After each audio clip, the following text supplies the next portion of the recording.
అసెంబ్లీలో ప్రవేశపెట్టారు. కేవలం 6.5 లక్షల కోట్లు మాత్రమే అప్పు ఉంది అని.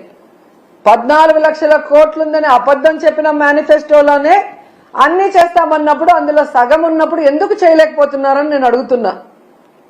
అసలు ఇప్పటికీ రాష్ట్రం విడిపోయాక మొదటిగా ముఖ్యమంత్రి అయింది మీరే.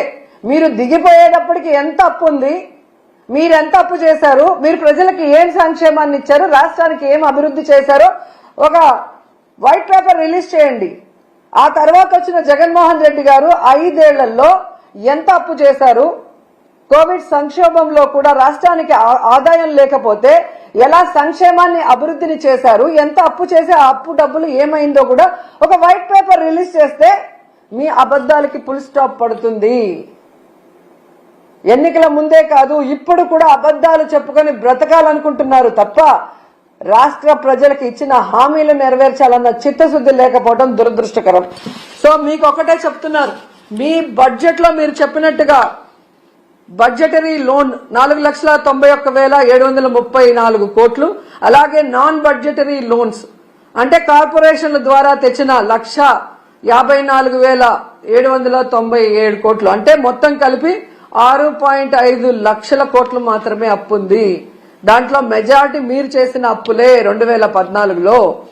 సో 14 లక్షల కోట్లు ఉన్నప్పుడే అన్ని అమలు చేస్తామన్న మీరు ఈ రోజు చేయకుండా దాన్ని జగన్మోహన్ రెడ్డి గారి మీద తోసి తప్పించుకోవాలి అంటే వదిలిపెట్టే ప్రసక్తే లేదు.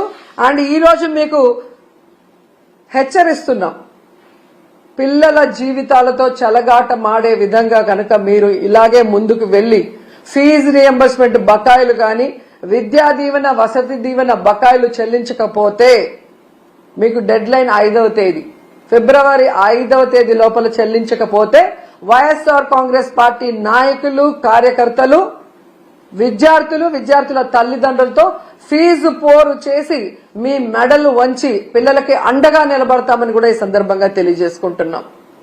అండ్ ఫైనల్ గా ఒకటి చెప్పాలనుకుంటున్నా, ఈరోజు ప్రభుత్వానికి ఎలా సంక్షేమాన్ని అందించాలి, ఎలా అభివృద్ధి చేయాలని చేతగాకపోతే జగన్మోహన్ రెడ్డి గారిని తిట్టడమో, మాలాంటి వాళ్ళ మీద ట్రోల్స్ చేయటం, వల్గర్ గా పోస్టులు పెట్టడమో కాదు, ఎలా పని చేయాలో జగన్ గారి దగ్గర క్లాసులు తీసుకుంటే నేర్పిస్తారు.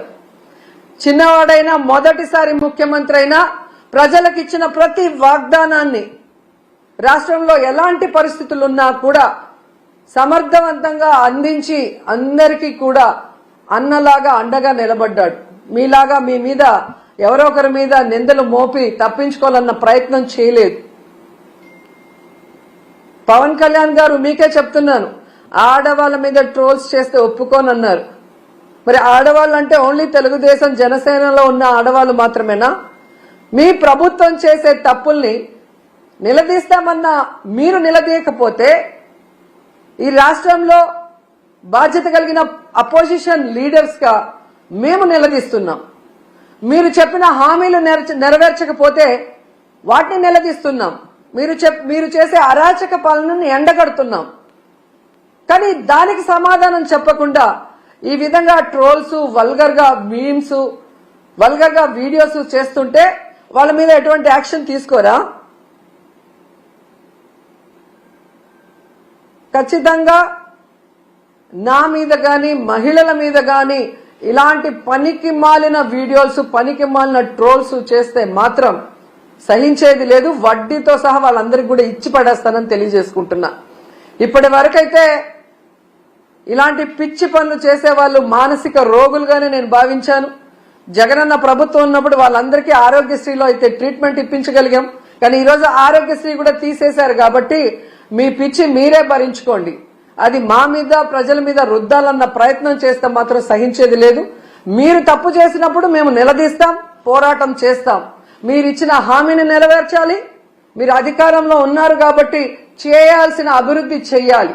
అంతేగాని బెదిరిస్తే, కేసులు పెడితే, ట్రోల్ చేస్తే భయపడి ఆగిపోతారనుకుంటే మాత్రం అది మీ భ్రమే అని కూడా ఈసారి తెలియజేసుకొని, సో ఫీజు రియంబర్స్మెంట్, అలాగే స్కాలర్షిప్స్, విద్యా దీవెన, వసతి దీవెన బకాయిలు చాలా ఇంపార్టెంట్. ఇది రాజకీయం కాదు, విద్యార్థుల భవిష్యత్తు.